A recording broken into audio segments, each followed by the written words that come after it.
RSS ರಾಜ್ಯದಲ್ಲಿ ಪಥಸಂಚಲನ ಮಾಡಿಸ್ಬೇಕಾದ್ರೆ ಕಡ್ಡಾಯ ಅನುಮತಿ ಬೇಕಾ ಸರ್ ಇಲಾಖೆ? ತಾನಿರೋ ತನಕ ಬೇಕು.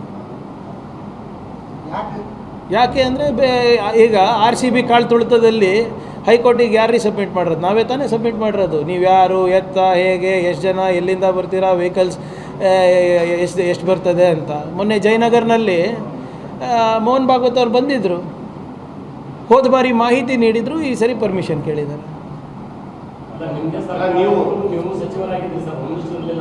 ಅಯ್ಯೋ ಹಿರೇಮಠ ಅವರೇ, ನನಗೆ ಗೊತ್ತಿರಲಿಲ್ಲ. ಚಿತ್ತಾಪುರ್ನಲ್ಲಿ ಯಾವಾಗ ಅವ್ರದ್ದು ಇದು ನೋಡಿದ್ರೆ ಗೊತ್ತು. ನಾನೇನು ಎಲ್ಲರ ಥರ ಸೌಜನ್ಯದಿಂದ ಅವ್ರು ಮನವಿ ಮಾಡ್ಕೋತಾರೆ, ಪ್ರಾರ್ಥನೆ ಮಾಡ್ಕೋತಾರೆ ಸರ್ಕಾರಕ್ಕೆ ಅಂತ. ಇನ್ಫಾರ್ಮೇಷನ್ ಕೊಡ್ತಾರಂತೆ. ಈಗ ಇನ್ಫಾರ್ಮೇಷನ್ ಕೊಡೋದು ಸರಿನಾ? ನೀವೇ ಹೇಳಿ. ಒಂದು ಚಿಕ್ಕ ರಸ್ತೆನಲ್ಲೂ ಕೂಡ ಗಣೇಶವನ್ನು ಕೂಡಿಸಿದ್ರೆ ಆ ಮಿತ್ರ ಮಂಡಳಿದವ್ರು ಪರ್ಮಿಷನ್ ಕೇಳ್ತಾರೆ. ಇವ್ರು 20 ಲಕ್ಷ ಜನ ಸೇರ್ತಾರೆ ಅಂದರೆ ಪರ್ಮಿಷನ್ ಬೇಡವಾ?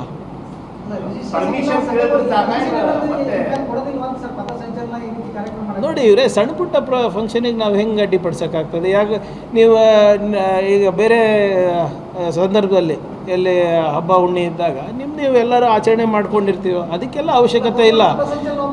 ದೊಡ್ಡದು ಯಾವುದು, ನೀವು ವಿಶ್ವದ ಅತ್ಯಂತ ದೊಡ್ಡ NGO ಅಂತೀರಾ, ನೀವು ವಿದೇಶದಿಂದ ದೇಣಿಗೆ ತಗೊತಾ ಇದ್ದೀರಾ, ಹಿಂಗೆ ದೊಡ್ಡ ಟ್ರಸ್ಟಿಗೆ ಕೊಡ್ತಾ ಇದ್ದೀರಾ, ಅಂಥದಕ್ಕೆ ಮಾಡಬೇಕಲ್ಲ.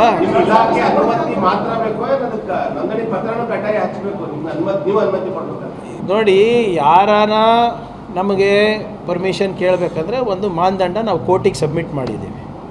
ಆ ಕೋರ್ಟ್ ಪ್ರಕಾರ ಅವ್ರು ಕೊಡಲಿ. ಪರ್ಮಿಷನ್ ಕೊಡೋದು ಬಿಡೋದು ನಮ್ಗೆ ಬಿಟ್ಟಿದ್ದು. ಆವಾಗ ಈಗ ಉದಾಹರಣೆಗೆ ನೀವು ಬುಧವಾರ ಕೇಳ್ತೀರಾ, ಬುಧವಾರ ಆಗೋದಿಲ್ಲ ನಮ್ಗೆ ಕೊಡಲಿಕ್ಕೆ, ಯಾಕಂದರೆ ನಮ್ಮ ಬಂದೋಬಸ್ತ್ ಬೇರೆ ಕಡೆ ಇರ್ತದೆ. ಶುಕ್ರವಾರ ಮಾಡಿ ಅಂತ ಹೇಳ್ತೀನಿ. ಈಗ ಚಿತ್ತಾಪುರ್ನಲ್ಲಿ ಘರ್ಷಣೆ ಆಗಿದ್ದು ಅದಕ್ಕೆ ಅಲ್ವಾ? ನಮಗೆ ಅದೇ ಟೈಮ್ ಬೇಕು, ಅದೇ ರೂಟ್ ಬೇಕು, ಆವಾಗಲೇ ಮಾಡಬೇಕು ಅಂತ ಕೋರ್ಟಿಗೆ ಹೋದ್ರು. ಕೋರ್ಟ್ ಏನು ಮಾಡ್ತು? ಸರಿ, ತಮ್ಮ ಪ್ರಕಾರ ಅನ್ರಿಜಿಸ್ಟರ್ಡ್ ಸಂಘಟನೆ ಒಂದು ದೊಡ್ಡ ಪ್ರಮಾಣದ ಕಾರ್ಯಕ್ರಮ ಸಂಚಲನ ನಡೆಸಬಹುದಾ ಇಲ್ಲ?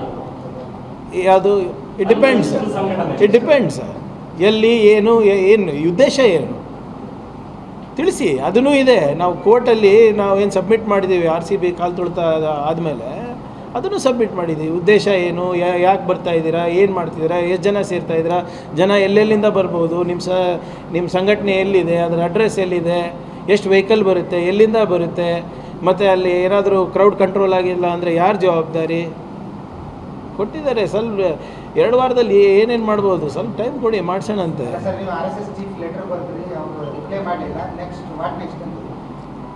ಆಗಿತ್ತು sir, why are in so Hari, Abhi picture ಬಾಕಿ ಹೇ.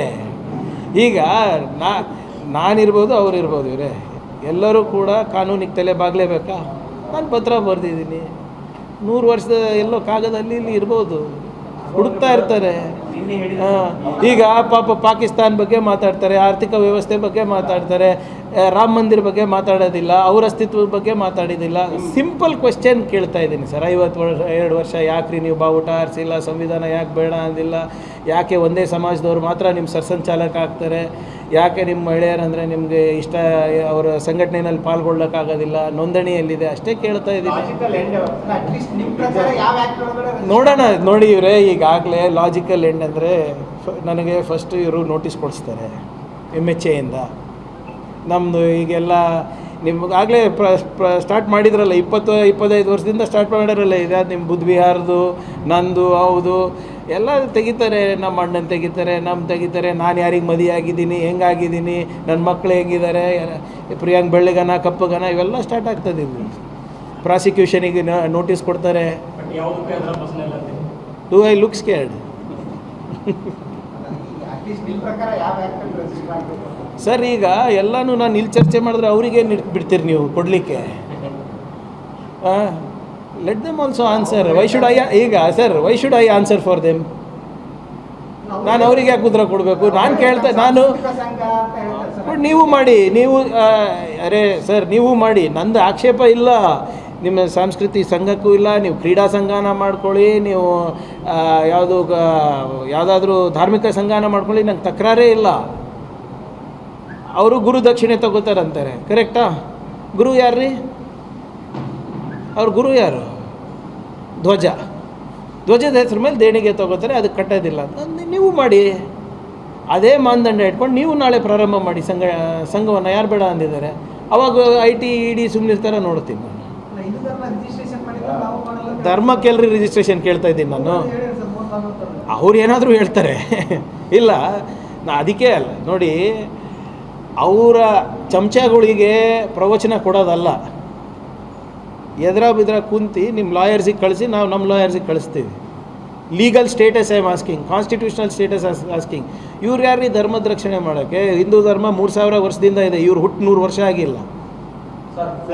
ಅದು ರಿಜಿಸ್ಟ್ರೇಷನ್ ಆಗಿತ್ತಾ? 3000 ವರ್ಷದಿಂದ ರಿಜಿಸ್ಟ್ರೇಷನ್ ಆಗಿತ್ತಾ?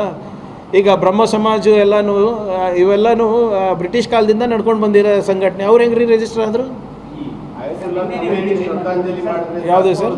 ಆಯತುಲ್ಲಾ ಖಮೇನಿ ಅವರು ಡೆತ್ ಆದಾಗ ಶ್ರದ್ಧಾಂಜಲಿ ಮಾಡಿದ್ರೆ ದೇಶದ್ರೋಹಿಗಳು ಅಂತ ಇದ್ರು.